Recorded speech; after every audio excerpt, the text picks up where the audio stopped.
നമസ്കാരം. പശ്ചിമേഷ്യയിൽ ഇതിനോടകം തന്നെ നിലനിൽക്കുന്ന സുരക്ഷാ സംഘർഷങ്ങൾക്കിടയിൽ മേഖലയുടെ സൈനിക സമവാക്യങ്ങളെ ബാധിക്കാവുന്ന പുതിയ സംഭവ വികാസങ്ങളാണ് ഇപ്പോൾ പുറത്തുവരുന്നത്.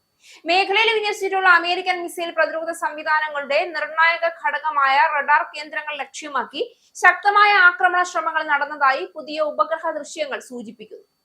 പ്രത്യേകിച്ച് ജോർദാൻ, UAE എന്നിവിടങ്ങളിൽ സ്ഥാപിച്ചിട്ടുള്ള റഡാർ അടിസ്ഥാന സൗകര്യങ്ങളെയാണ് ആക്രമണത്തിന്റെ പ്രധാന ലക്ഷ്യമായി കണ്ടതെന്ന് റിപ്പോർട്ടുകൾ വ്യക്തമാക്കുന്നു. മിസൈൽ പ്രതിരോധ ശൃംഖലയുടെ കണ്ണും ചെവിയും എന്ന് വിശേഷിപ്പിക്കപ്പെടുന്ന ഈ റഡാർ സംവിധാനങ്ങൾ മേഖലയിലെ വ്യോമ ഭീഷണികളെ നേരത്തെ തിരിച്ചറിയാനും പ്രതിരോധ നടപടികൾ സജീവമാക്കാനും നിർണായക പങ്ക് വഹിക്കുന്നവയാണ്. അമേരിക്കയുടെ ആഗോള മിസൈൽ പ്രതിരോധ ശൃംഖലയിൽ പ്രധാന ഘടകമായി കണക്കാക്കപ്പെടുന്ന AN/TPY-2 റഡാർ പോലുള്ള ഉയർന്ന ശേഷിയുള്ള റഡാർ സംവിധാനങ്ങൾ പശ്ചിമേഷ്യയിലെ പല സൈനിക താവളങ്ങളിലും വിന്യസിച്ചിട്ടുള്ളതാണ്. ബാലിസ്റ്റിക് മിസൈലുകളുടെ പാത വളരെ ദൂരം മുതൽ കണ്ടെത്താനും മുന്നറിയിപ്പ് നൽകാനും കഴിയുന്ന ഈ സംവിധാനങ്ങൾ അമേരിക്കയും അതിന്റെ സഖ്യരാജ്യങ്ങളും ഉപയോഗിക്കുന്ന പ്രതിരോധ ഘടനയുടെ അടിസ്ഥാനമാണ്. അതിനാൽ തന്നെ ഇത്തരം റഡാർ സംവിധാനങ്ങളെ തകർക്കാനുള്ള ശ്രമങ്ങൾ നടന്നിട്ടുണ്ടെന്ന സൂചനകൾ പുറത്തുവരുന്നത് മേഖലയിൽ സുരക്ഷാ ആശങ്കകൾ കൂടുതൽ ശക്തമാക്കുകയാണ്. സമീപകാലത്ത് പുറത്തുവന്ന ഉപഗ്രഹ ചിത്രങ്ങൾ ചില റഡാർ കേന്ദ്രങ്ങളോട് ചേർന്ന പ്രദേശങ്ങളിൽ സ്ഫോടനങ്ങളോ ആക്രമണ സാധ്യതകളോ ഉണ്ടായിരിക്കാമെന്ന സംശയം കൂടുതൽ ബലപ്പെടുത്തുന്നു. ഇത് വെറും ഒറ്റപ്പെട്ട ആക്രമണമാണോ അതോ പശ്ചിമേഷ്യയിലെ പ്രതിരോധ സംവിധാനങ്ങളെ ദുർബലപ്പെടുത്താൻ ലക്ഷ്യമിട്ട ഒരു വലിയ തന്ത്രത്തിന്റെ ഭാഗമാണോ എന്നത് ഇപ്പോഴും വ്യക്തമായിട്ടില്ല. എന്നാൽ ഇത്തരം ആക്രമണങ്ങൾ വിജയകരമായി നടപ്പിലായാൽ മേഖലയിൽ നിലനിൽക്കുന്ന ശക്തി സമവാക്യത്തെയും സുരക്ഷാ സമവാക്യത്തെയും ഗണ്യമായി ബാധിക്കാനുള്ള സാധ്യതയുണ്ട് എന്നത് സുരക്ഷാ വിദഗ്ധർ ചൂണ്ടിക്കാട്ടുന്നു.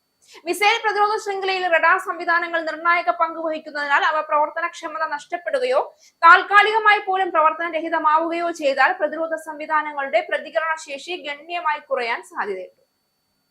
അതുകൊണ്ട് തന്നെ AN/TPY-2 റഡാർ പോലുള്ള ഉയർന്ന ശേഷിയുള്ള റഡാർ സംവിധാനങ്ങളുടെ സുരക്ഷ ഉറപ്പാക്കുന്നത് അമേരിക്കയ്ക്കും അതിന്റെ സഖ്യരാജ്യങ്ങൾക്കും വലിയ പ്രാധാന്യമുള്ള വിഷയമാണ്.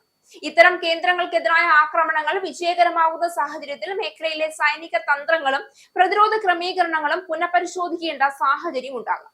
അതേസമയം ഈ സംഭവങ്ങൾ പശ്ചിമേഷ്യയിലെ വലിയ പ്രതിസന്ധിയുടെ ഭാഗമാണോ എന്ന ചോദ്യവും ഉയരുന്നുണ്ട്. പ്രതിരോധ സംവിധാനങ്ങളുടെ അടിസ്ഥാന ഘടകങ്ങളെ ലക്ഷ്യമിടുന്ന ആക്രമണങ്ങൾ സാധാരണയായി വലിയ സൈനിക ഏറ്റുമുട്ടലുകൾക്ക് മുൻപുള്ള തന്ത്രപരമായ നീക്കങ്ങളായിരിക്കാമെന്ന വിലയിരുത്തലും വിദഗ്ധർ മുന്നോട്ട് വയ്ക്കുന്നു. അതിനാൽ തന്നെ ഈ സംഭവ വികാസങ്ങൾ മേഖലയിൽ അടുത്ത ദിവസങ്ങളിലും ആഴ്ചകളിലും സുരക്ഷാ സാഹചര്യത്തിൽ കൂടുതൽ മാറ്റങ്ങൾ ഉണ്ടാക്കുമോ എന്ന് അന്താരാഷ്ട്ര സമൂഹം ശ്രദ്ധാപൂർവം നിരീക്ഷിക്കുകയാണ്. മൊത്തത്തിൽ റഡാർ സംവിധാനങ്ങളെ ലക്ഷ്യമിട്ട് നടന്നതായി റിപ്പോർട്ട് ചെയ്യപ്പെടുന്ന ഈ ആക്രമണങ്ങൾ പശ്ചിമേഷ്യയിലെ സുരക്ഷാ അന്തരീക്ഷം എത്രത്തോളം അസ്ഥിരമാണ് എന്നതിന്റെ മറ്റൊരു തെളിവായി മാറുകയാണ്. വരാനിരിക്കുന്ന ദിവസങ്ങളിൽ ഈ സംഭവത്തെ തുടർന്നുള്ള സൈനിക നയതന്ത്ര പ്രതികരണങ്ങളാണ് മേഖലയുടെ ഭാവി സുരക്ഷാ സമവാക്യം എങ്ങോട്ട് നീങ്ങുമെന്ന് നിർണ്ണയിക്കുക.